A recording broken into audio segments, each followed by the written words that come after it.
हे बंधुओं, सादर जय शिव।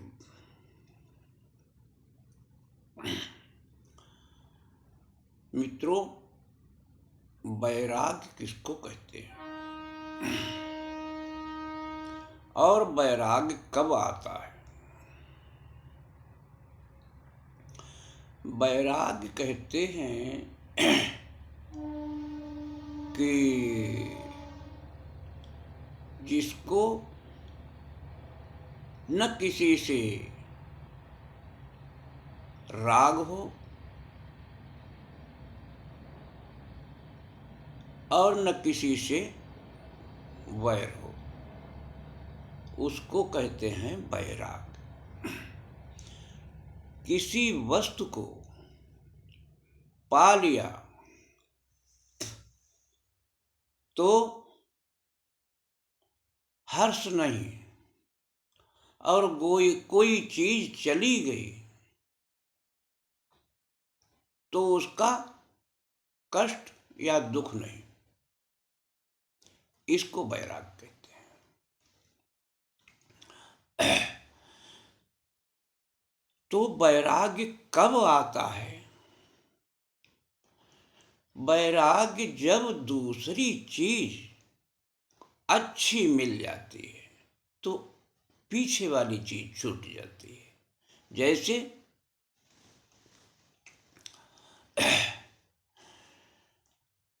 कोई शीरा चाट रहा हो, उसे अगर गुड़ मिल जाता है तो शीरा छूट जाता है,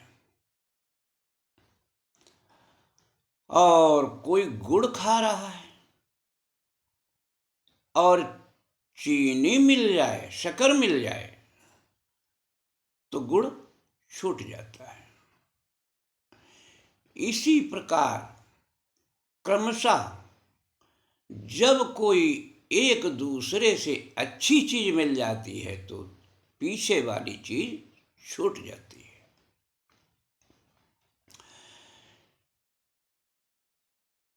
तो ये मैंने एक महात्मा का सत्संग सुना, तो वो कह रहे थे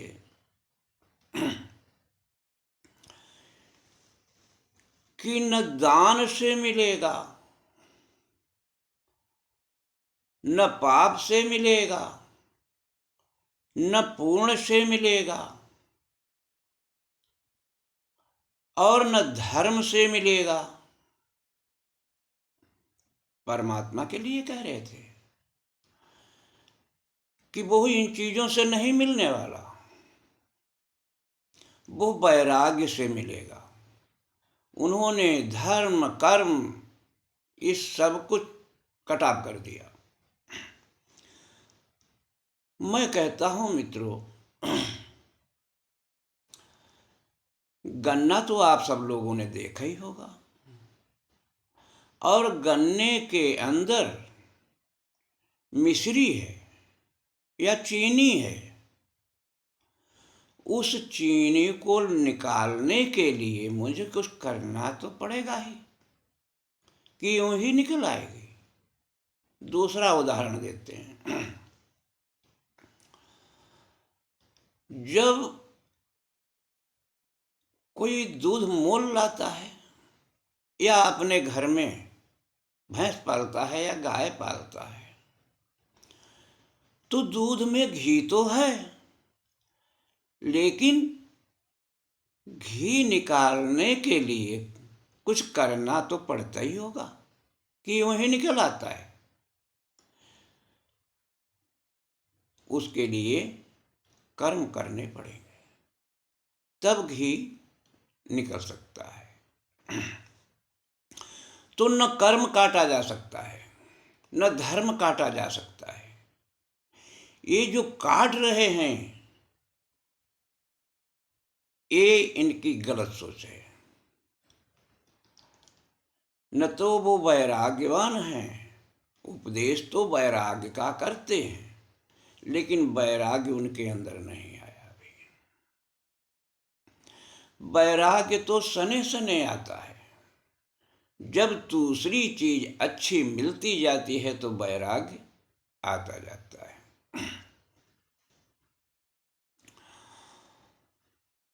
तो न धर्म काटा जा सकता है, न कर्म काटा जा सकता है। मित्रों, छत के ऊपर जाना है तो मुझे सीढ़ियों से ही चढ़ना पड़ेगा।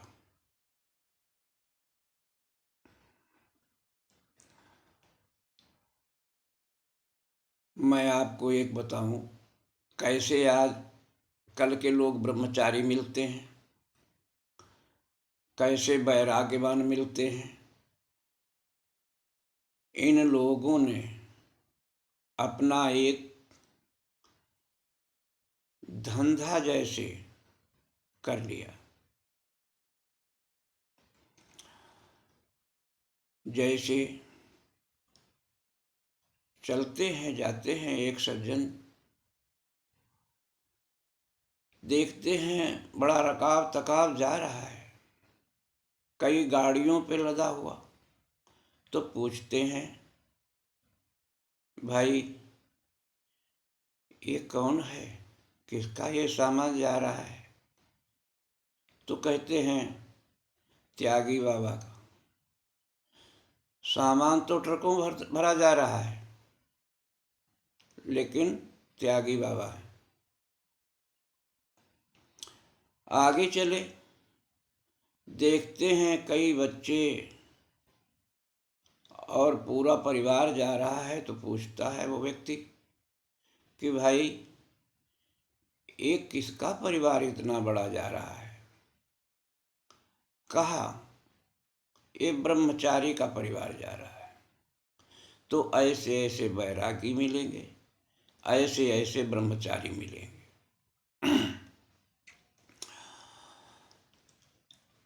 अब विचार करो, सभी विचारनीय बातें हैं। कुछ पीछे समय की बात लो, विवेकानंद के पहले की बात लो।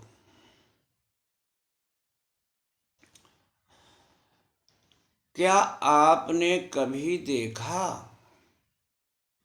कुआं प्यासे के पास जा रहा है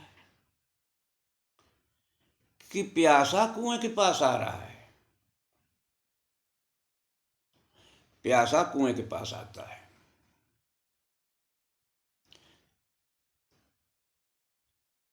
आज कुआं प्यासे के पास जा रहा है। कहते हैं, अगर बात करो तो कहते हैं मैं तो विश्व का कल्याण करने के लिए पर्यटन कर रहा हूं। ठीक है, मान लिया विश्व का कल्याण आपके हृदय में बसा हुआ है। अभी थोड़े दिन की हम बात बता रहे हैं आपको कि कोरोना काल आया। कोरोना काल में हजारों लाखों लोगों की मृत्यु हो गई। सरकार भी चक्कर में पड़ गई, व्यवस्था करते करते आर्थिक व्यवस्था कमजोर हो गई, डगमगा गई। और हमारे ऐसे त्यागी पुरुष, ऐसे ब्रह्मचारी जिनका कहा नहीं जा सकता वो तो बाल ब्रह्मचारी हैं, वो तो वैराग्यवान हैं और असंख्यों रुपयों की जायदाद पे कब्जा जमाए हुए, करोड़ों में खेल रहे हैं, अरबों में खेल रहे हैं। विश्व के कल्याण के लिए तो सत्संग करने जाते हैं, लेकिन हमारे भारत की दैनिक दशा पर विचार नहीं किया। विश्व की कल्याण की सोचते हैं कि विश्व का कल्याण हम करने जा रहे हैं। विश्व का कल्याण करने नहीं जा रहे ये लोग धन के चक्कर में जा रहे हैं। अगर विश्व के कल्याण की सोचते तो उस काल में क्यों नहीं सरकार की सहायता की गई? क्या ये विश्व के बाहर की बात थी? विश्व की ही बात थी। तुम विश्व के कल्याण की बात सोच रहे हो। एक आदमी के कल्याण की बात सोची होती तो हम सोचते और कहते कि ये विश्व के कल्याण की, भविष्य की बात सोच रहे हैं। आज हमारे देश का प्रधानमंत्री अगर भक्त न होता तो देश की नैया डगमगा जाती। उसने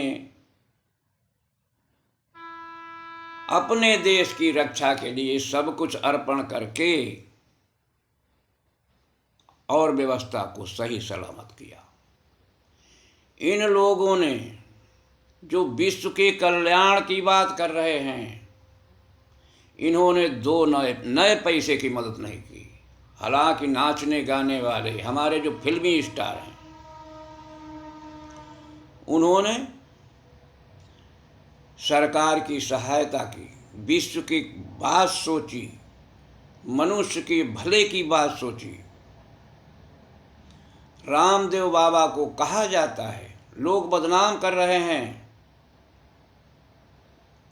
कि वो बिजनेसमैन है। मैं बिजनेसमैन ही समझता हूँ, चलो बिजनेसमैन ही सही, लेकिन उन्होंने भी 25 करोड़ रुपए दिए। जो ये उपदेश कर रहे हैं वैराग्य का, ये कैसे हैं? सोचने की बात है, विचारने की बात है। अरबों की जायदाद से आप खेल रहे हैं, विश्व के कल्याण की बात सोच रहे हैं, लेकिन धन को ऐसा बंद कर रखा है कि वो किसी के काम में आने वाला नहीं। ऐसे ऐसे महात्मा मिल रहे हैं, देख रहे हैं। कोई चांदी के खड़ाऊ बनाए चल रहा है, कोई सोने के खड़ाऊ बनाए चल रहा है, कोई 5-5 किलो सोना पहने हैं। वाह वाह रे वैरागी, यही वैराग्य। वैराग्य विचार से आएगा जब हमें कोई दूसरी वस्तु मिल आएगी। मन को दूसरी वस्तु जब अच्छी मिल जाती है तो पीछे वाली छोड़ देता है। तो मित्रों, क्रम से चलो। जैसे जीने की सीढ़ी से हम छत पे जाते हैं, इसी तरीके से हम ईश्वर का भजन करते करते धीरे धीरे सने सने हमारे अंदर वो विचार उत्पन्न होने लगेंगे और हमारे अंदर वैराग्य उत्पन्न हो जाएगा। वैरागी कोई एकदम बनता है तो वो वैरागी नहीं हो पाता है। वैरागी बना नहीं जाता है, वैराग स्वयं आता है। ये ईश्वर की कृपा से ही आता है, अन्यथा वैराग्य नहीं आता है। न कोई परोपकार कर पाता है। परोपकार तो वही करेगा जिसने उस ज्ञान को प्राप्त कर लिया, नहीं तो परोपकार कैसे करेगा? आज उन महात्माओं की देखो जो विश्व के कल्याण की बात सोच रहे हैं, उन्होंने कितना बड़ा कल्याण किया, कितने बड़े वैरागी बने, कितना हित राष्ट्र का सोचा। तो मित्रों, ईश्वर की भक्ति करो और राष्ट्र की सेवा करो।